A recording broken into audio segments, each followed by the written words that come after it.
Everybody to the second pen dialogue. This is confusing now because usually Mervyn stands up in sort of his godfather of books fashion and introduces everybody and does a whole lot of promotion, but he's now on the panel and he refused. That's great.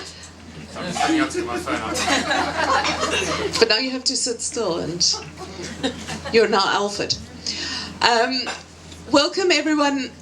This is the second pen dialogue that we're doing. I'm Margie Orford and I have a fabulous title, Executive Vice President of South African Pen, with a stress on the vice, if you like. The first dialogue that we did was with Pierre de Vos and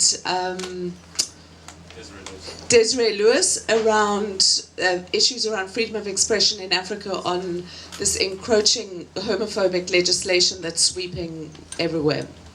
Tonight we're looking at the politics of publishing, and mainly Niq Mhlongo and I being two authors want to I know, I've been censored. What I was going to say, Ingeborg, publisher, and other publishers here, is that we want to ask you why we don't get more royalties. The pen dialogues are part of South African Pen's program around opening up discussion around the literature of politics and the politics of literature. We've just had the Franschhoek Literary Festival, and I was very honoured to chair a session there with Mark Haywood of Section 27, Carol Bloch and Eleanor Sisulu around children's access to information and to books in particular. Because one of the things we've been trying to formulate, and I hope we'll discuss some of this evening, is that if you are not a literate reading person, you cannot be a full political citizen. So we're looking at literature and politics, and we will whine about royalties, but essentially what I want us to think about, and those of you who are here can take away from this to think about, is how you are a full citizen if you cannot read and write. If you cannot read and write fully and properly in a way in which you can engage the politics. Because for me, and I think for PEN, which is the oldest freedom of expression organization in the world, it's 90 years old this year, what we believe is that freedom of expression is the foundation of all other political rights. It's that kind of hidden bedrock which enables you to do everything else. So welcome all of you. Those of you interested in PEN, we have a website, we've got brochures, we're like, very proper people. You can find out more about what we do and how we work with PEN International, but I want to welcome the panel here this evening. Mervyn, world famous bookseller, grouchy bookseller who hides in his office quite often, I must say, but he has done, and he is actually a member of PEN. We made him a member because we thought what he provides is an oral space for debate, which is a very important South African and African concept, the idea of orature. So, Mervyn, thank you. We have Ingeborg Pelser, who I've known as a publisher for a very long time. She's with Jonathan Ball and has done some fantastic books. My favorite of which is a book called Dear Bullet, which maybe we could talk about that a little bit later as the politics of publishing. And Niq Mhlongo, who is my right-hand man of PEN in Johannesburg. So he is here representing writers and Gauteng, which is a completely foreign concept, as you know, to us Cape Townians. He's just endured Franschhoek, so he knows that. So welcome all of you. Oh, I feel very small now. Uncomfortable. Yeah. What we will look through, there'll be plenty of time for questions afterwards if you want to beat up the publishers or the booksellers and praise the writers. There is going to be time for that. The problem with publishing, it is, on the one hand, it provides the bedrock, we think through the spectrum of book to newspaper publishing, it is the bedrock that provides for freedom of expression. So it's a very important thing. It is also a business. And writing may be an art, but publishing, when all is said and done, comes down to dollars. So seeing as Ingeborg is representing the entire publishing military-industrial complex of South Africa, I thought I would start off with you, Ingeborg, and having a little bit, because before we get to the politics, we need to have a look at the economics of publishing. And would you explain yourself? Well, firstly, there's definitely an expectation in the market that when it comes to local publishing, books should be cheaper than international ones, and yet it never works that way because our print runs are so much smaller than the international publishers. So your unit cost is much higher, and of course your market is incredibly small. I mean, I don't know whether you've heard the horrific statistics that only 300,000 people in South Africa buys more than 10 books a year, and of them 80% are white women over 55. They were all at Franschhoek this weekend. Yes. I have to just, Yes. sorry, Yes, absolutely. my sister visited from Namibia, and my sister sells wine and her boyfriend sells guns.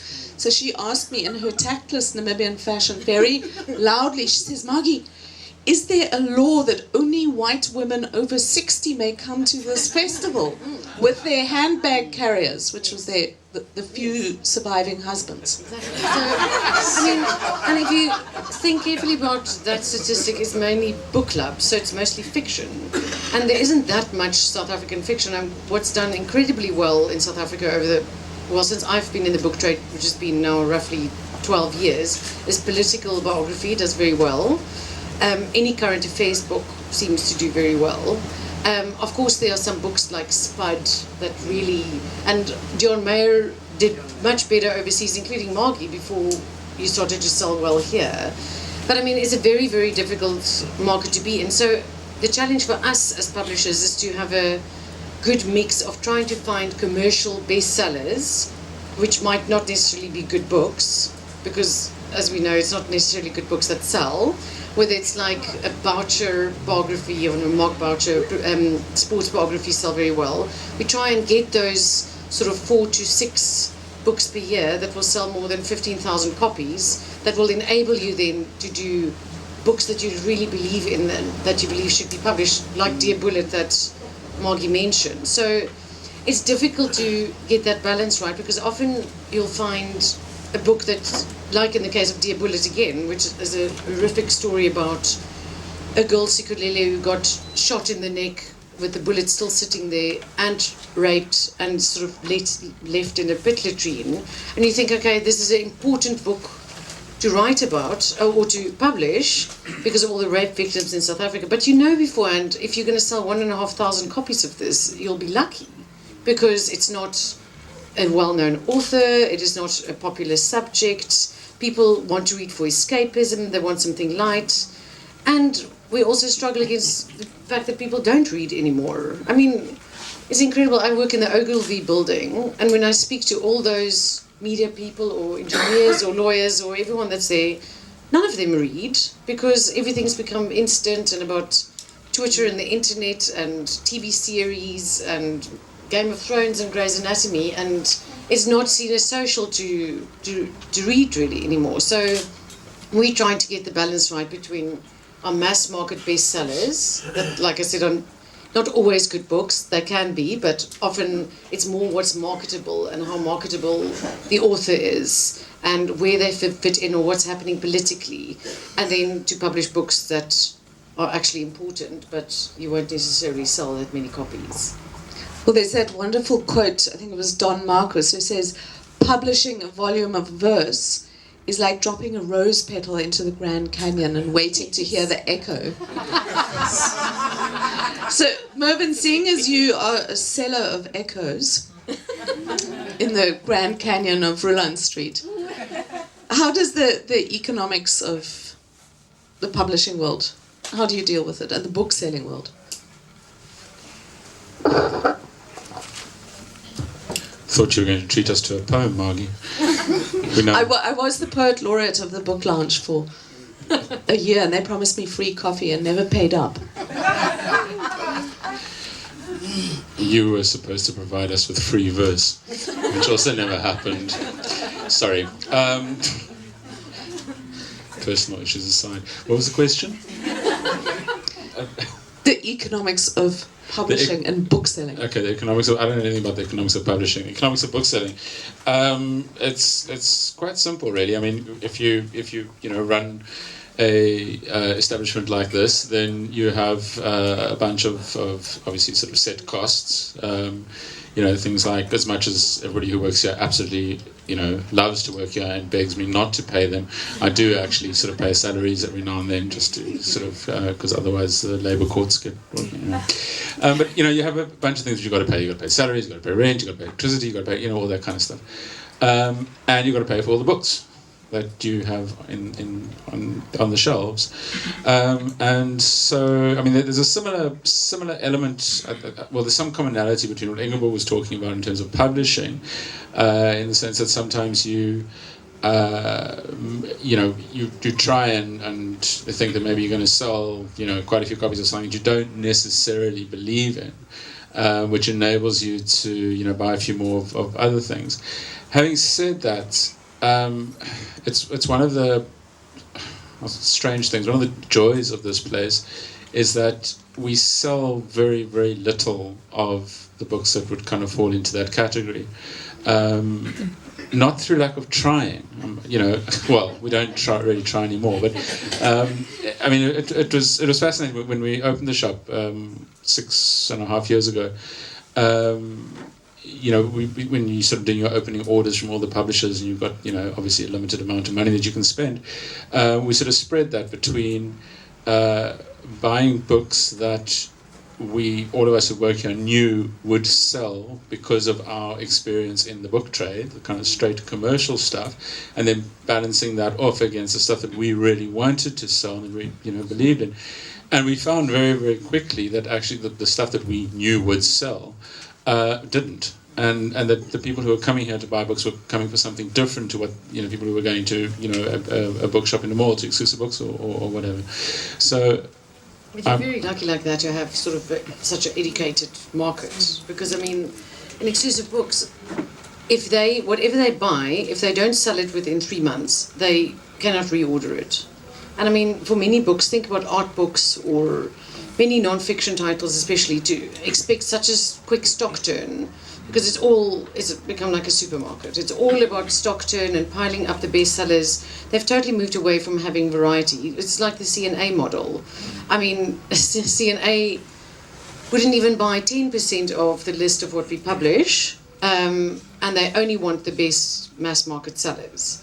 And like exclusive books, more and more, because of this sort of, and it's the corporate world that, I mean, even for ourselves, as part of NASPA, it's like we can print stock of a book for a year, and basically if you don't sell it in a year, then you're in trouble. So you must that also influences your publishing decisions, like can the amount that you have to print to make it financially viable, so that, because you can't just print 500 because then your unit cost is too high and you can't sell the book for 500 rand. Can I ask if this is confidential information? How many copies of if you're trying to decide whether or not you're going to publish a book? Yes. What is that sort of break-even point? You have to feel that you can at least look. If it's a paperback without any picture sections, you need to sell at least 2,500 copies within the first year to make it at all profitable or financially, well, even just financially viable. Usually your break even would be on like 1,800 copies, because of course it's also, you don't really make much money in your first print run, because if you've got all your editing and proofreading and typesetting costs and cover design, you only actually start making money when you reprint, because it's then just the print cost.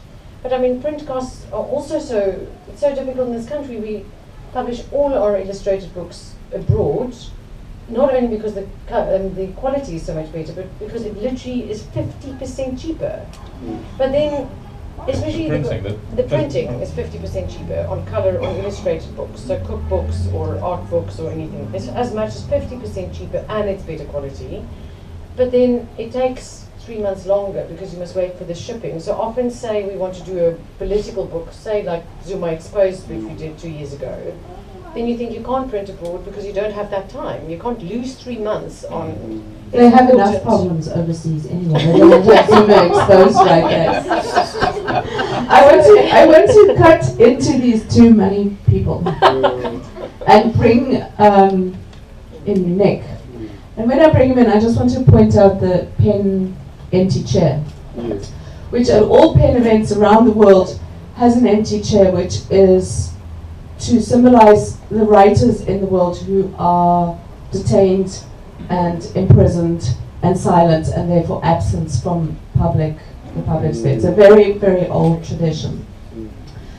And we'll come back to the money and the politics, but I wanted to ask Niq, as one of South Africa's most irreverent, and he certainly gave a kick into the literary pants. You think so? Yeah, I think so, when he first published his book. But Niq, what prompted you to give up a sensible university career and dive into the Titanic of publishing? It is because I was a student at UCT and I failed. Oh. So there was nothing else to do. So a failed UCT student becomes a writer. That absolutely makes sense. No, I failed in my fourth year, and then I decided, wow, what's the next thing that I'm good at? A step lower from being a failed student is being. I agree with you. I have the same experience. Let me write about it so that people who go to the university and and experience failure, they don't commit suicide. So that's what I did. It was almost all that that I wrote. Yeah, but within I like it because within the black community where I come from. Let me not generalize that community and stuff, but where I come from Sloman. What happens is that when you tell a person that you are a writer, the writing, what they think about is that you are a journalist. I'll tell you stories about people who always bring me, say, no, can we meet for a beer? I say, yes, okay. I've got this story I want to tell you about this girl, whatever, or about this taxi violence. So we'll sit and people will tell stories thinking that we're going to publish it the following day on Daily Sun. So there's nothing of that differentiation so far, But having said that, it doesn't mean that people don't read, They do read novels. But my novel is one of the most read books around my community. But it's only one novel, only one copy that has been circulating. So it goes to somebody else. You go, he goes, okay, can I get it next week? And they say yes. And then you go there next week. They say, oh, okay, it's with so and so. You go to so and so. No, don't worry, it's with so and so. So it circulates around. So our reading culture is different from yours, because you have a sense of pride in ownership of a library and stuff. We, as black people in most cases, have been so deprived to such an extent that the only thing that we think about is having a 50 kg of mini-meal behind the door, instead of buying a book. I understand your point saying that it's you only print this particular amount, And that's why I get so jealous when I'm put with Africans, writers, because they sell such a lot to such an extent that they can leave their jobs and be writers. With us black people, tell me only one black writer who is only a writer and not employed, like John van der Rohe, or whoever, I'll get to a point whereby I was asked to go to France. I was in France last. They always like me, the French. They think I'm the biggest thing that they say about them. But I went there. You go in each and every train, subway or whatever. It's John Mayer. It's there. On the big billboard. It's John Mayer on the station. John Mayer. So I'm just thinking, why doesn't Kwela put in say Niq Mhlongo there? I'm so risky, according to them. I don't know. But I think it boils down to the problem of, according to, from a layman's perspective, from a writer's perspective, because I would love that one day I also become a writer only, like other guys. That's why you see in most black writers don't publish quite a lot, because most of them are working somewhere else, and they have to publish at the same time, you know. So whereas I assume that most white writers, more especially African writers, with us blacks, if you sell more than 400, you are lucky. Eh? I was lucky that Kwela also did a reprint, but that's after how many years? After 2004, 8 years. Eh? That's my publisher will tell you. You know. But I don't know. Do you know of many South African, even white writers that just write? No, I was too. It's deal. But they've got a choice. John van der Rohe has got a choice. John Mayer has got a choice. Yeah, but there aren't many of them though. Dion first took off overseas. That's why those two that I've mentioned. Imagine on the black side, who is there? Unless you've got a government tender to go anywhere else. There's no way in which. It's not like Johnny Stein. The problem was if you went to the government, said I want to write fiction. Yes. Cabinet would say no, we do it ourselves. We can And the other problem is that what is fiction? Because there's a saying, and it's a greatest saying actually, which I've seen, I've read about, is that you know in the U.S. because I've been there at some point. They tell me that only important writers are taken seriously. In Australia, I heard that all writers are seriously. In South Africa, you have to explain what a writer is. As I told you, that I have to explain that. No, I'm not a journalist. You know, I write novels. You know, to us, novels were taught about. The crime writer who is very known from about black people, within the black community, I forgot his name. Okay, it's fine, it's not important. But what is more important is that our culture of reading is quite different from the one that we have. Within the white communities that I've presented in, I found that you do have, you place much value in clubs, reading clubs? Yeah, book clubs. You place more value, and you place more value in each and everyone buying a copy, coming to sit around, maybe invite a writer, and I can talk to you face to face. Maybe 20 of you. Within black communities, it's not that. There will be 20 people coming with one copy, and then all of them have read one copy. But they have read you. You cannot complain that they don't read. They have read you. So it's just a different culture within that. Niq, I wanted to ask, this is a question about politics, because the politics of publishing and writing changed in South Africa dramatically after 1990 and then obviously 1994. We organized an event here at the Book Lounge, I think, to honor Liu Xiaobo, who was Nobel laureate, Chinese writer. And I just went through my phone and I invited, I think, 5 or 8 South African writers from Albie Sachs through to a whole lot of one who had all spent time in prison, black and white writers, for what they had written. So the obvious politics of repression has changed completely with freedom of expression in South Africa. It has not changed in many, many places. If you're gay in Uganda, you will go to jail if you write something. Or weirdly enough, in Russia. In China, you go to jail. In Mexico, you get shot. So we're not looking at that sort of politics. But the politics of race, I feel, plays very much, and this, around being a black writer, for instance, it still plays, I think, about being a female writer. And there was a very interesting quote I saw by the English novelist Ian Banks, who was complaining about the publishing industry shifting from being a gentleman's club to owned worldwide by 5 conglomerates.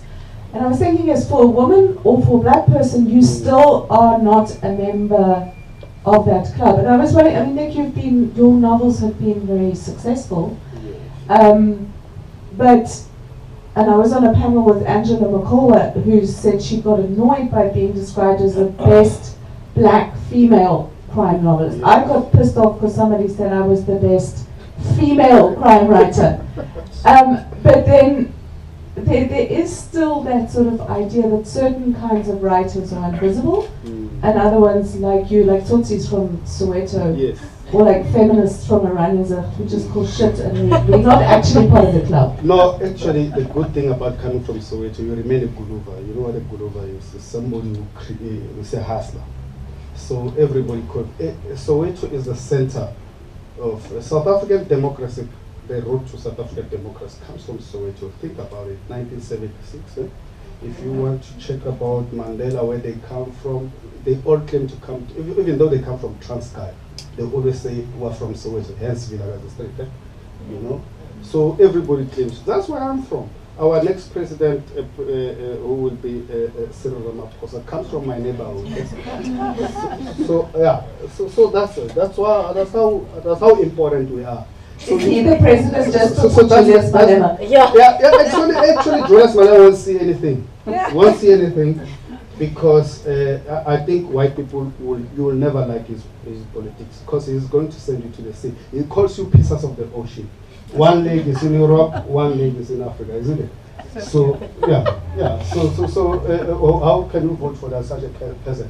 So that's the reason. But the ANC, we have Ramaphosa, who is staying in my neighborhood where I was born in Shawela. You know, he actually stole from my home. So that's the one who's going to be your president. So you must praise. If you want to know about it, that's why you have to buy my books. Because I write about the streets where it comes from. So that, because whites are good in analyzing the psychology of people.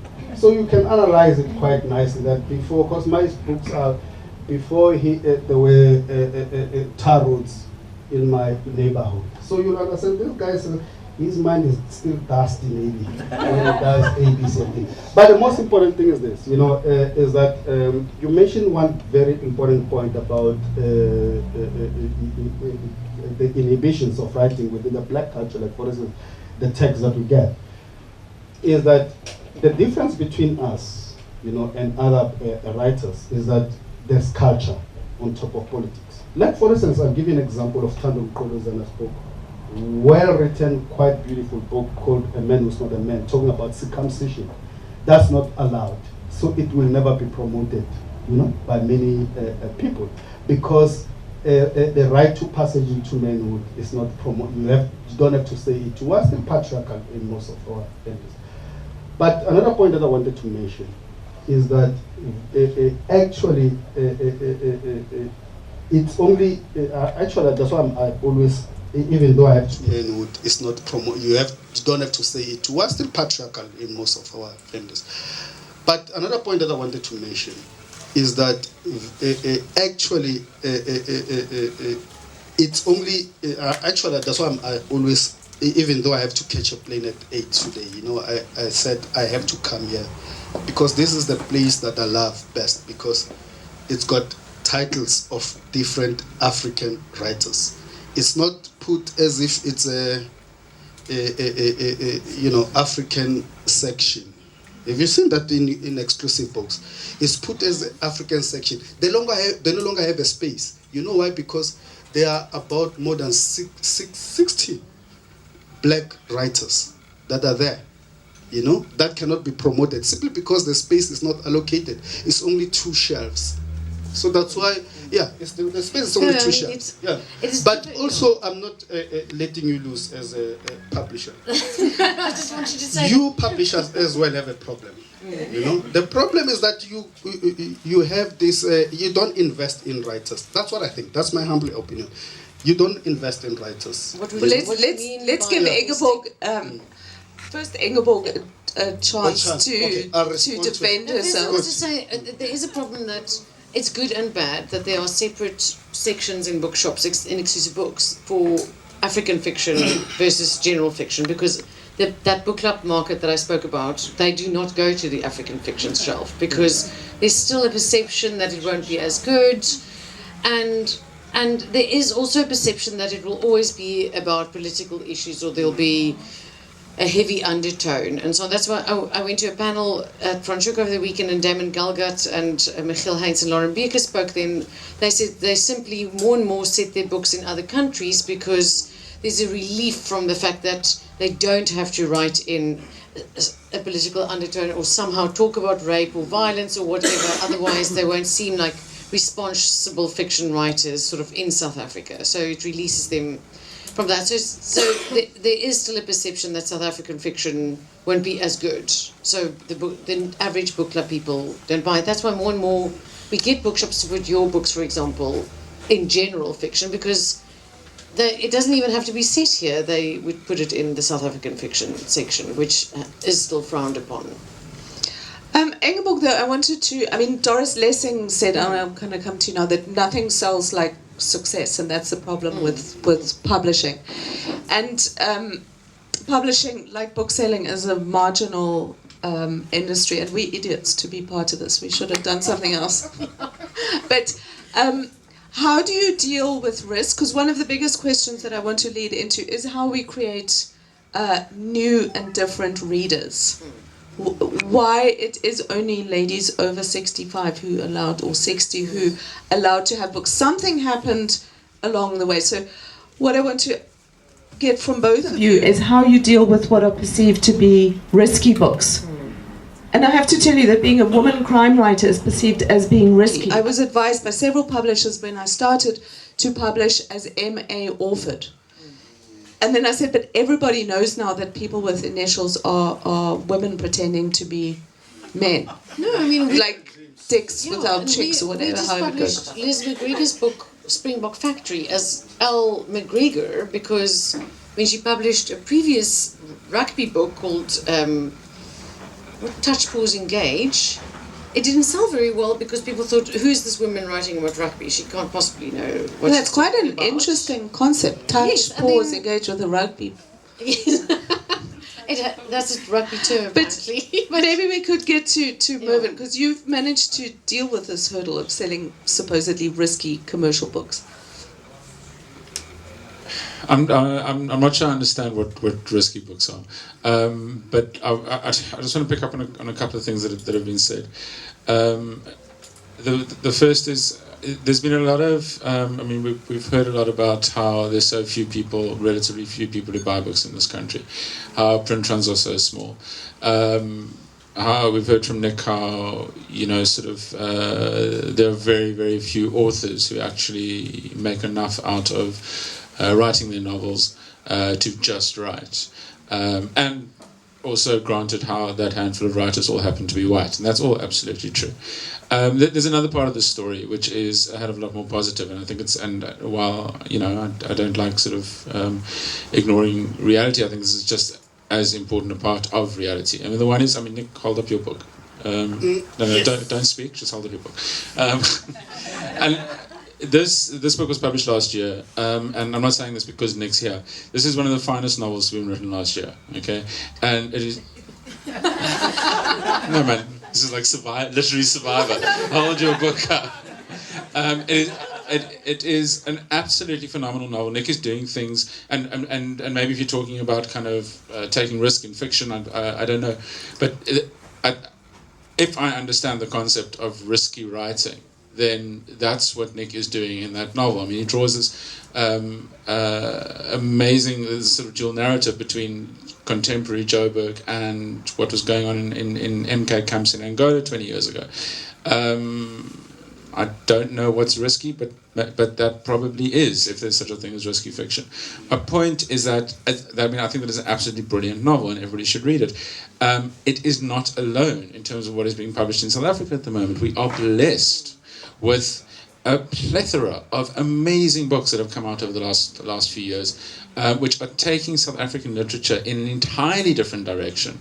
South African writers are reimagining what is going on in our country through literature.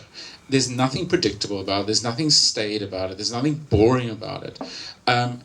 Do those novels sell 20,000 copies each? No, they don't. 1,000 if you're lucky. Really, it is. Even maybe. If it's we've had so many books that are well reviewed, and then we can't sell 1,000 if it's fiction. Yeah, but Ingeborg, sorry, you guys publish very, very good stuff. You publish about 2 novels a year? No, that's why. Okay.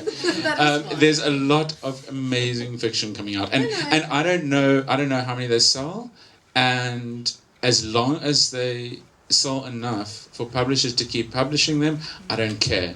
To be quite honest, on a purely, I want them to sell more. But that's why I say there has to be a balance in order to do those very good fiction titles. But any discussion of South African publishing, book selling, the book world, whatever, I think has to take cognizance of the fact that what is being published, the breadth and the importance and the brilliance of what is being published in this country at the moment is unrecognizable from 3 years ago. Let alone 20 years ago. But do you feel, though, that it goes to a new market? I feel most of the market remains the same. So let me put something else into the mix, because one thing that has shifted publishing Just say one thing quickly, Sure. Sorry about that. And that's something else that I think is absolutely crucial. When Niq talks about his book, one copy of his book being read by, I put a number on it, 30 people, 40 people, 50 people. In terms of the importance of that, that is the same as those 50 books being sold. Niq isn't making money from those 50 books being sold, but what is more important is that book is being read. And let's celebrate that. Let's not just see it as something crap. Yeah, it mentions a very, very beautiful point. I think, okay, my point here is that it's unfortunate you're not my publisher.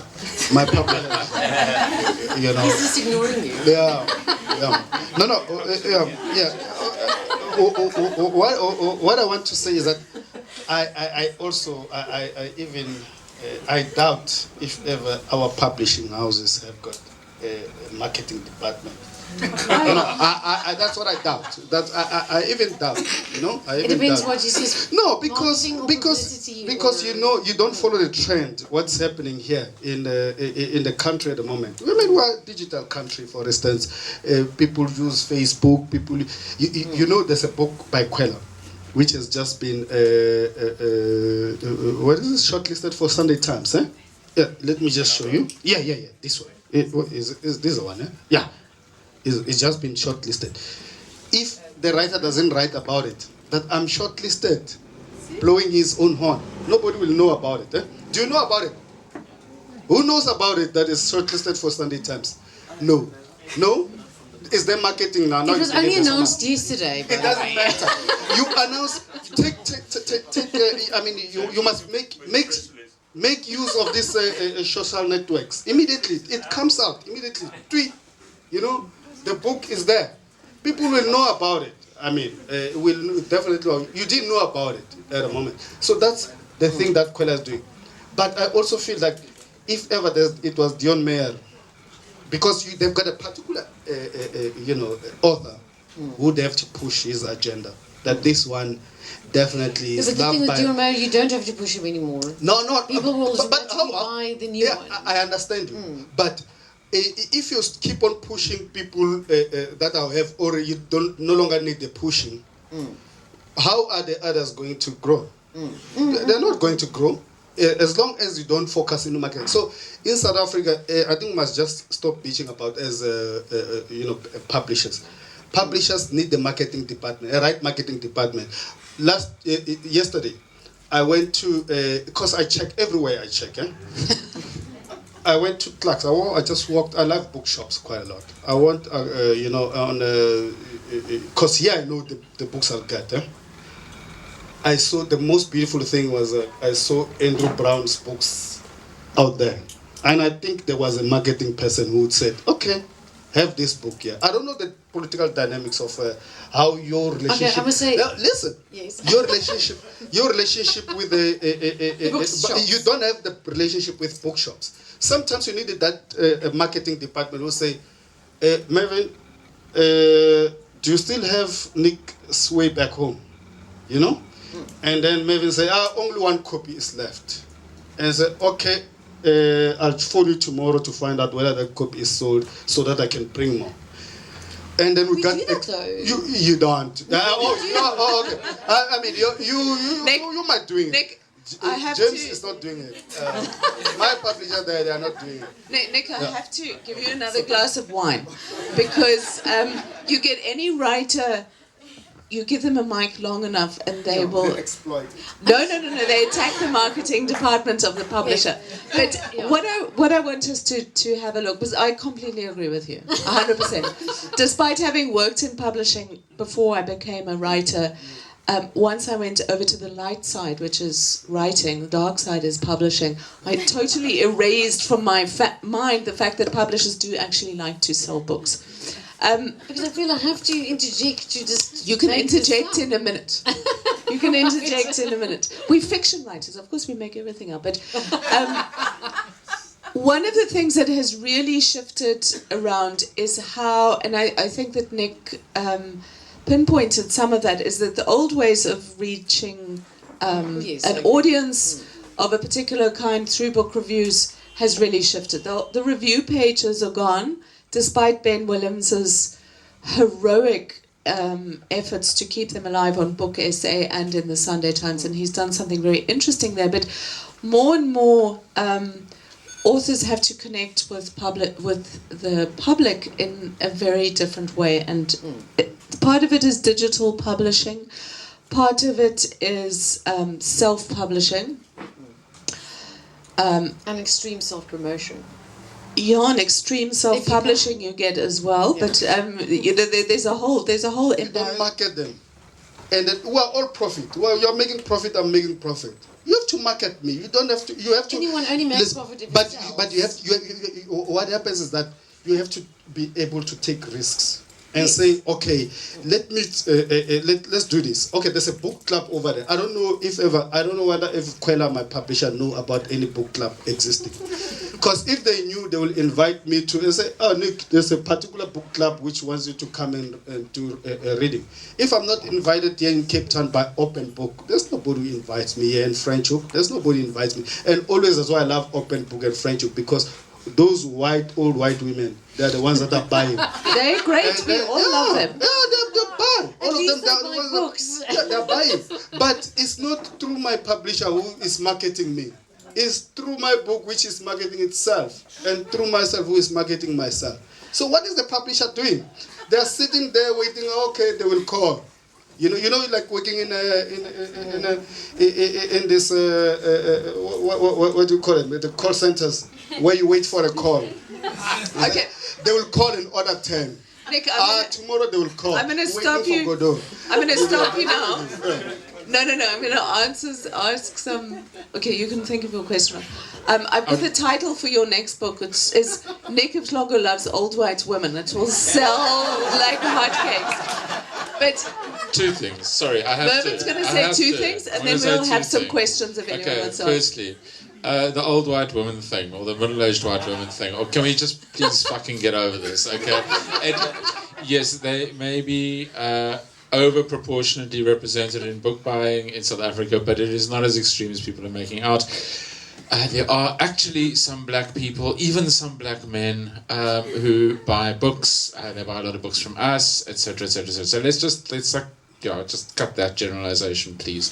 Firstly. Secondly, when we're talking about marketing of books and trying to sell more books, I think the point that, and I think this is why Margie was asking the question, which I think we've all ignored, is that the issue is not, I don't think, about booksellers or publishers or writers kind of pointing fingers at each other. I think the reality is that in order to sell more books and to get more people reading, those are two completely separate issues, and they're both really important for different reasons. Publishers, authors, and booksellers all need to be thinking in completely different ways to how they were thinking 5 or 10 years ago. So, I mean, when you talk about the cost of a full-page advert in the Mail and Guardian, that's absolutely insane, and I wouldn't expect you to spend that on a book. I'm not even sure that would make any difference. Or how much difference it would make. The issue is not about spending money. The issue is about thinking creatively about it. I don't know the answers, but that's something we are all grappling with. Definitely still I'll sell give you books. one of the answers. The people who buy books in their adult lives are people who grew up with books being read to from infancy. And one of the very interesting things, you might want to look on the Daily Maverick website, Mark Hayward, who presented on the Pen panel in Franschhoek, was talking about the importance of distribute, and there are a whole lot of programs that are going on, that little black kids in Vilakazi Street, wherever, the Eastern Cape, grow up with books in their hands that they read and dispose, so that it becomes essential that you have a book. I mean, so some of this book poverty, as I would call it, is an indicator of the legacy of Bantu education, of apartheid, and of an anti-intellectualism that I was very worried about, that Zuma brought up against this idea of clever people, people with books. So there's a profound political issue, despite us quibbling about royalties, is that grown-ups buy books if they had books as children. And for a person who's always had books, you have to have a book like you have to have a glass of water. I'm now going to see, we've got a few more minutes left to say, oh my God, all of you. We're going to go, maybe we'll just take 3 questions, just ask questions. If you can, no comments or lectures. So you wanted one? Can I ask? Frankie? Yeah. Can you take the mic and where we starting, Madam Chair? We started there. Start there, and if we could just take 1, 2, 3, and then we'll have responses from those. I'll try to explain it in 1 or 2 sentences, but it's just an idea that I want to bounce. What if through self-publishing, NGOs can be created by corporates? So a lot of corporates are looking for, say, a way that they can give back. So I know if someone is searching for NPOs to sort of promote them, or the business have a certain amount of money to give to that. And then these people, they, like you said, they have to believe in that book to be able to plant money to invest in it. And by that way, they have like the acquired person of the language literary sort of industry, employ them at that corporate as a separate person, and in a way they can give back their money, whether it's like 10% or whatever of their big profits, and that way the NGOs can help the book poverty, or I don't know if that makes sense. It's just like brief ideas here.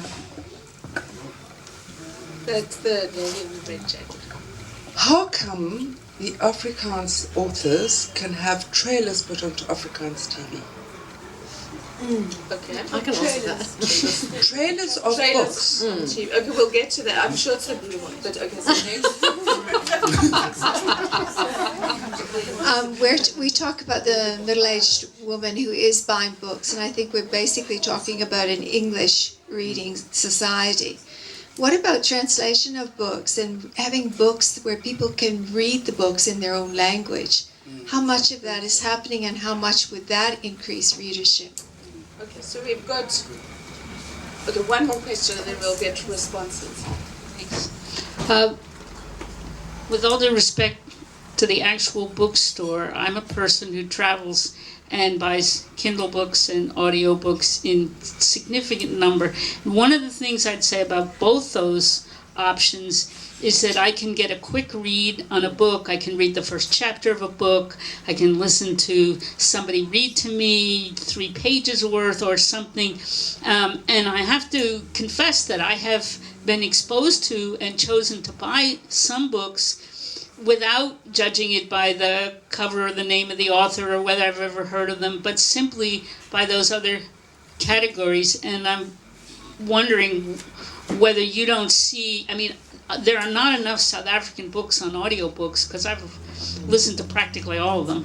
And and you've got a tourist industry, and those people are going to be looking at those kind of books, and then they're going to go back to their home countries and can fertilize for you and say, this was really good, whatever. So we have 4 questions, which I think is what we're going to have time for. One is, the first one was about how corporates can basically give back through providing books. What mechanisms would do that? And I think that's important to not affect a very important industry. How do we invest? And I know the Open Book and Mervyn does plenty of that.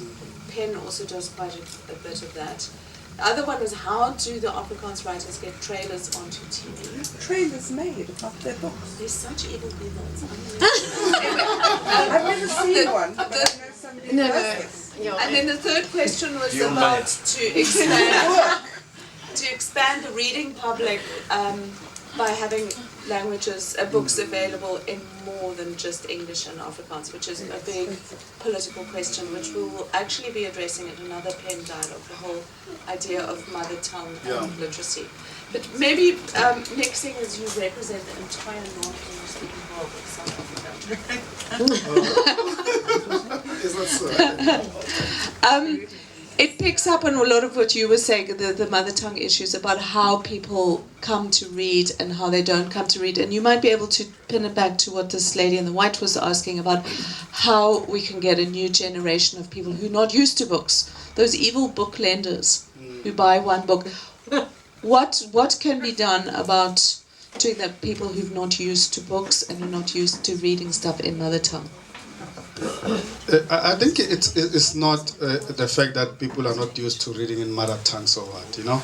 It goes back to what you said earlier, the risk. You know, publishers are always afraid of risks. You know, I'm just saying that because I understand it. It's all about, will I gain anything from this? You know, it's about studying the market.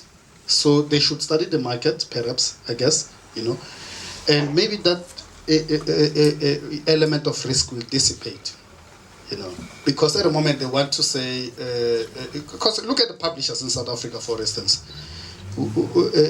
I don't know any of the Zulu or any other language publishers in South Africa. I really don't know. Actually has done books in isiXhosa, and I know what you even translated The Little Prince. Maybe it's closed because they think there's a risk. But no, it's not that. Firstly, you can't just say risk because we don't want to take risks. It's also, it is a business. One has to be able to at least break even with your costs to take risk. Otherwise, you'll be fired. Yeah. So, and then you can't continue. Then you'd have to be an author. So I mean, the thing is, I used to work at New Africa Books, and we published a wide variety of children's books in all the 11 languages, and the only way that we could sell them was if they got prescribed. So it works definitely through government channels, but in a normal bookshop there aren't isiXhosa, Zulu or multilingual sections at all. And I mean, some of the Xhosa books that's been published just hasn't sold, unfortunately. I'm going to have to stop this now. Our Niq has to abandon us. Go to Joburg. And go to Joburg. Do you know it's dangerous then? You're leaving the land of Zilla. You're not. The only place that is dangerous is Cape Town, because you cannot. Zilla said to you that you cannot drink after 2. And she might kiss you. Just don't kiss her on the way to the airport. Every time. Now. Can we just give Niq and promise? Okay, let me tell you one thing. You have been a lovely audience. So what I'm going to do, I promise you, you must hold Frankie responsible for me not coming for open book, because I want to sign some books. Yes, so you heard it. So I'll be signing books in the open book. And I'm waiting. How many are you? Around 20. I'm going to sign 20 books for free. Thank you, Niq.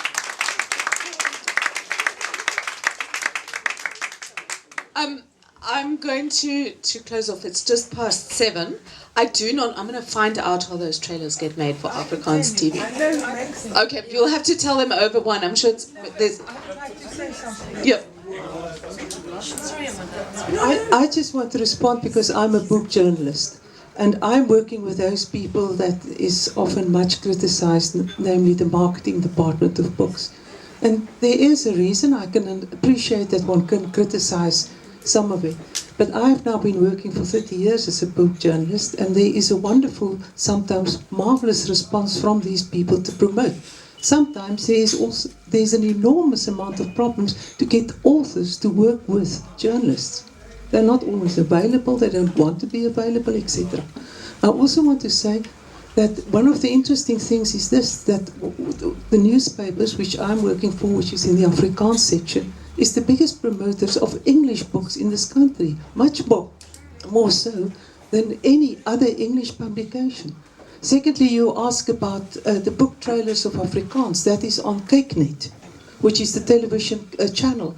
that is sponsored by the Nationale Boekhandel and Kyknet, which is the television channel that is sponsored by the Nationale Boekhandel, and they promote these. Everybody, it's not only Afrikaans writers that are being promoted there, but which is in their store. I think, and then there's also Litnet, which promotes a great deal. I think it is harder to look. You haven't made cognizance of the amount of publishing and promotion that has been done, especially from the Afrikaans press. You're absolutely right, and I must say I get more widely reviewed in the Afrikaans press with longer reviews and more considered interviews than the English press. So sorry for the glib joke. But one of the things that's interesting and which people dealing with African languages have been looking at more and more is how an Afrikaans reading public and book industry and that sort of thing has worked, and how that can be replicated in other languages if it's possible. I also do know that the marketing, my own marketing has been fantastic. Jonathan Ball. Mervyn, did you want to, any last comments from either of you before we close off? When Nick leaves the room, I'm just silent. I think we can continue the conversation informally. Informally, in that case, I just want to run through what's coming up. But I'd just like to thank you all very much for coming and for taking part of it. I think this is a very important conversation to have about how you keep a literary culture going, both commercially and in terms of the politics of pleasure, really, around reading and engaging and in imagining such a complicated society. Ingeborg Pelser, thank you very much. Publishers always get beaten up, and you're one of the nicest publishers.